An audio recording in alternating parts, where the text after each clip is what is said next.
Hello and welcome to another Yu-Gi-Oh deck profile. This is for my Egyptian God deck.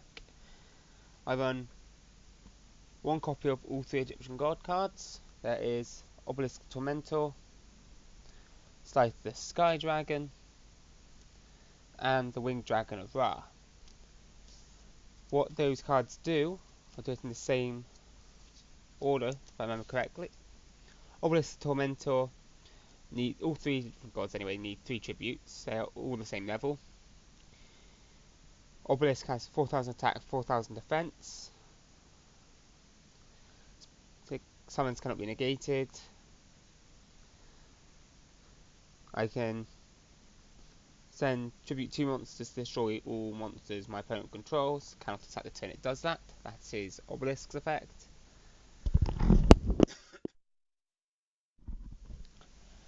Scythe the Sky Dragon's effect is that it gains 1,000 attack and defense for each card in your hand. When a monster is normal or special summoned to your opponent's side of the field and face up attack position, that monster loses 2,000 attack. If its attack is reduced to 0, it is destroyed. And then Ra is I can pay life points, so I only have 100 left. Its attack and defense become equal to the amount of life points paid. Then I can pay 1,000 life points to target one monster on the field to destroy that target. Next monster I run is 3 copies of Ra's Disciple. Ra's Disciple's effect is that when it is summoned, you can special summon up to 2 Ra's Disciple from your hand and or deck. Cannot be tributed except for the tribute summon of Scythe the Sky Dragon, Obelisk Tormentor, or the Winged Dragon of Ra. I cannot special summon monsters except by the effect of Ra Disciple. It is 1,100 attack, 600 defense. Then I run 3 Ignite Gallon, who is a level 6 monster with 2,100 attack, 2,200 defense, and is a pendulum scale of 2.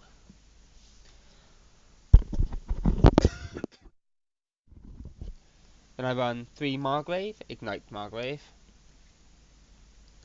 which is a level 5 monster with 1,500 attack, 2,500 defense, and a 7 pendulum scale. Then I run 1 Ignite Paladin, that is a pendulum scale of 2 and has attack of 1,400 and defense of 1,900. Ignite Squire is a level 3 normal monster, so no effect. Level 3, 2,000 defense, 0 attack, pendulum scale of 7. Moving on to spells, I run 3 Double Summon, which allow me to conduct 2 normal summons or sets the turn I activate this card. Then I run 1 Raigeki, destroy a monster my opponent control. Then I run 3 Mound of the Bound Creator, which level 10 allow, but it's a field spell, and it means that level 10 or higher monsters on the field cannot be targeted or destroyed by card effects. If a level 10 or higher monster on the field destroys a monster by battle and sends it to the graveyard, the player who controlled the destroyed monster takes 1,000 points of damage, and if this card is destroyed by a card effect and sent to the grave, I can add 1 divine monster from my deck to my hand.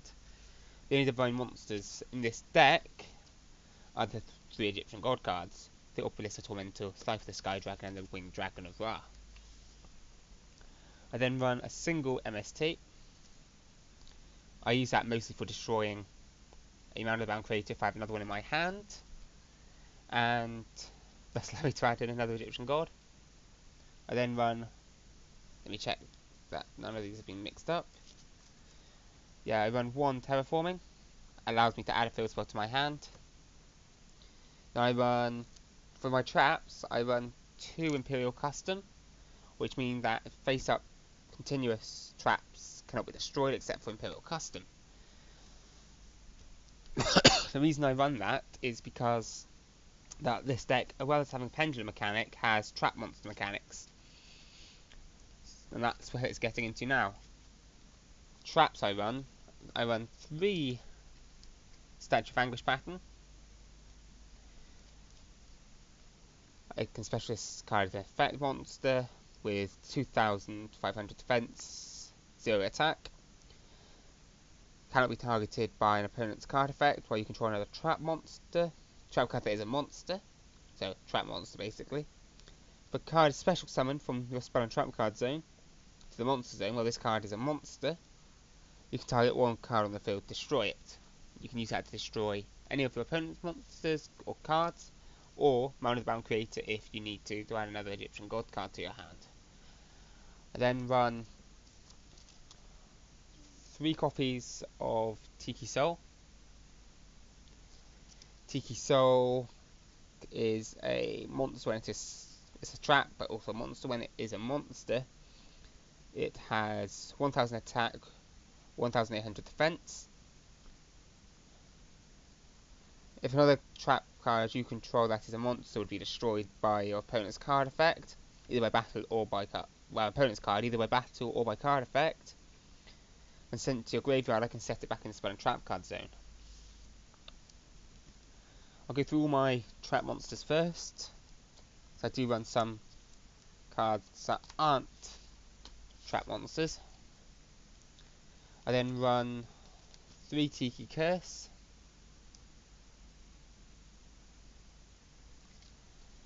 Tiki Curse has 1800 attack, 1000 defense.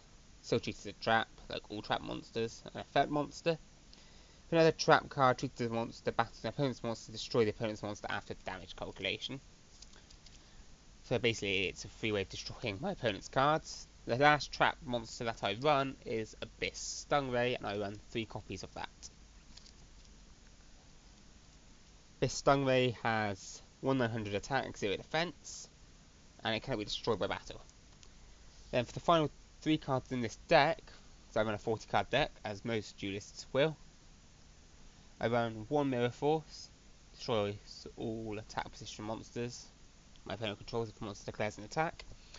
1 copy of Magic Cylinder, that means that if a monster declares an attack, opponent's monster declares an attack, I can activate that, and they'll take the monster attack as damage directed to their life point, and 1 negate attack, which, as it suggests, when a opponent's monster declares an attack, target the attacking monster, negate the attack, and end the battle phase.